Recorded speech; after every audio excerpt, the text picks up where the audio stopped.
नगर पंचायत हंडिया से निकाय चुनाव को लेकर नए नए दावेदारों की धड़ाधड़ भीड़ इकट्ठी होती जा रही है। हर कोई अपनी अपनी गणित फिट करने में लगा हुआ है। इसी क्रम में नगर पंचायत हंडिया से वार्ड नंबर 9 के सभासद राम मिलन सेठ ने भी चेयरमैन पद की दावेदारी में अपना कदम आगे बढ़ा दिया है। अब ये नगर पंचायत हंडिया से चेयरमैन पद का चुनाव लड़ेंगे, जिसके लिए वे लगातार जोरदारी के साथ तैयारियां करने में जुट गए हैं। जहां पर उनका जनसंपर्क अभियान बड़ी तेजी के साथ चल रहा है। राम मिलन सेठ ने कहा कि वार्ड नंबर 9 में उन्होंने काफ़ी विकास कार्य कराया है। इतना ही नहीं, पारिवारिक पृष्ठभूमि भी बेहतर रही है, जिसके बल पर वे नगर पंचायत हंडिया की जनता का विश्वास पात्र बनकर चेयरमैन पद का चुनाव लड़ने जा रहे हैं। उन्होंने कहा कि यदि हंडिया की जनता का प्यार दुलार मिला और वे चुनाव जीत जाते हैं तो वे नगर पंचायत हंडिया की दशा और दिशा को बदलने का भरपूर प्रयास जारी रखेंगे। नगर पंचायत हंडिया में वार्ड नंबर 9 में सभासद हैं जी, और अभी तक आपने 5 सालों में बहुत कुछ कार्य किया होगा। कुछ विकास कार्यों के बारे में बताएं कि जो कि आपने ये कार्य कराए हैं। आप जान लीजिए, हम अपने वार्ड में जो है वार्ड नंबर 9 की जनता जो हमें आशीर्वाद दी थी जी, पूरी वार्ड की जनता से हमने हाथ जोड़ के जो वादा किया था, उस वादे पे जितने भी आप देख लीजिए हमारे वार्ड में आवास हैं, चाहे इसके पहले कोरोना काल में प्रधानमंत्री मोदी जी के द्वारा 1,000 रुपये महीने दिलवाने की बात है, पूरा प्रयास किया, मैंने सबको दिलवाया।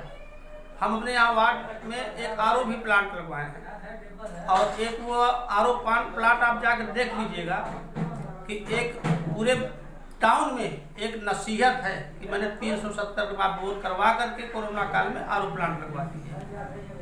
अच्छा, तो आपने इतना विकास कार्य कराया है, और संज्ञान में यह भी है कि आप सभासद की सीट छोड़कर अब चेयरमैन की दावेदारी के लिए तैयारी कर रहे हैं। कहाँ तक सत्य है? नहीं, सही बात है जी कि अब उस बार जनता ने हमें आशीर्वाद दिया, सभासद हुए जी। इस बार कुछ जनता चाहती है कि आप जो है चेयरमैन के पद के प्रत्याशी आप कीजिए जी, तो हम तैयारी कर रहे हैं, जनसंपर्क भी कर रहे हैं जी। अगर हमें मौका मिला, और एक वादा है कि बीसी सीट रहेगी, बैकवर्ड की सीट रहेगी जी, तो हम टिकट का प्रयास करेंगे, और पार्टी अगर हमें टिकट देगी जी, तो हम चेयरमैनी का चुनाव लड़ेंगे। अच्छा, तो फिर ये मतलब कहने का ये है कि जनता आपको वोट दे क्यों? कि आप जनता के लिए आपने सोचा क्या है? देखिए, जनता का विकास, हमारे यहाँ जो जनता है जिसका वास्तविक विकास होना चाहिए जी, उसके विकास के लिए हम हमेशा से, आज से नहीं जी, मैं 2004 में भी भारतीय जनता पार्टी का जी मतलब सदस्य रहा जी। उत्तर प्रदेश गवर्नमेंट द्वारा हमें नामित किया गया जी, उसमें था जी। उसके बाद एक बार चुनाव हम लड़े जी, भारतीय जनता पार्टी का अधिकृत प्रत्याशी में था जी, मात्र 6 वोट से हारे थे, 52 वोट मेरी अनबेटेड हो गई जी जी। फिर दोबारा हम चुनाव लड़े, हम 250 वोट से जीते, वो भी लगभग 100 वोट भी खराब हो गई थी जी। तो इसलिए हमारा प्रयास हमेशा रहता है कि हमारी गरीब जनता जो भी वास्तविक प्रधानमंत्री या मुख्यमंत्री के द्वारा योजनाएं चल रही हैं, उनका वास्तविक लाभ मिले, और ये मिलता है तो हमें बड़ी प्रसन्नता होती है। अच्छा, ये बताएं कि आप अगर चुनावी समर में कूद चुके हैं, हमेशा जनता का मानना यही है कि लोगों ने बड़े बड़े वादे किए और चुनाव जीते भी, लेकिन उन वादों को उन लोगों ने पूरा नहीं किया, बल्कि हंडिया के विकास के बजाय बल्कि उसको विनाश की ओर ढकेल दिया है। देखिए, यह नगर पंचायत है, यहाँ सब लोग अपने हैं जी। 13 वार्ड है, 13 वार्ड की जनता है, 13 वार्ड के लोग इस वार्ड में, वार्ड नंबर 9, 12 में किसी न किसी प्रकार से रहते हैं जी, और सबके बारे में उन्हें पूरी तरह से जानकारी रहती, कौन किस नेचर का है, कैसा उसका व्यक्तित्व है जी। तो ये जनता हमारी व्यक्तित्व और देख करके तब चुनाव करती है जी। उसी व्यक्तित्व को लेकर अगर मैं अच्छा किया होगा तो जनता हमें जो है आशीर्वाद देगी। अच्छा, ये देखा क्या है कि अब जितने भी प्रत्याशी मैदान में उतरते हैं, सबसे बड़ी मुद्दा लेकर के उतरते हैं जल जमाव की समस्या की। वो जीत भी जाते हैं, लेकिन जल जमाव की समस्या आज तक जस की तस बनी रही और वो हल नहीं हुआ। उसके लिए आप क्या कहेंगे? जल जमाव की समस्या हमारे नगर पंचायत में है जी।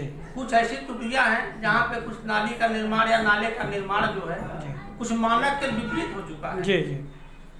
अगर जनता आशीर्वाद देगी तो उस मानक को, और हमारे तमाम लोग साथी रहेंगे, उनके सहयोग से जो है उस कार्य को ऐसा करेंगे कि जल जमाव की समस्या हमारे यहाँ न रहे जी। कई जगहों पर मतलब हंडिया की जनता ने ये मांगा है कि मतलब अगर नगर पंचायत हंडिया में कई वार्डों में सड़कें जो है बिल्कुल टूटी फूटी हुई हैं और जीर्ण शीर्ण हो गई हैं, जल जमाव की समस्याएं भी बनी हुई हैं, ये मूल मुद्दा है। इनको जो चेयरमैन पूरा कराने का आश्वासन देगा और हम उसी को जिताएंगे।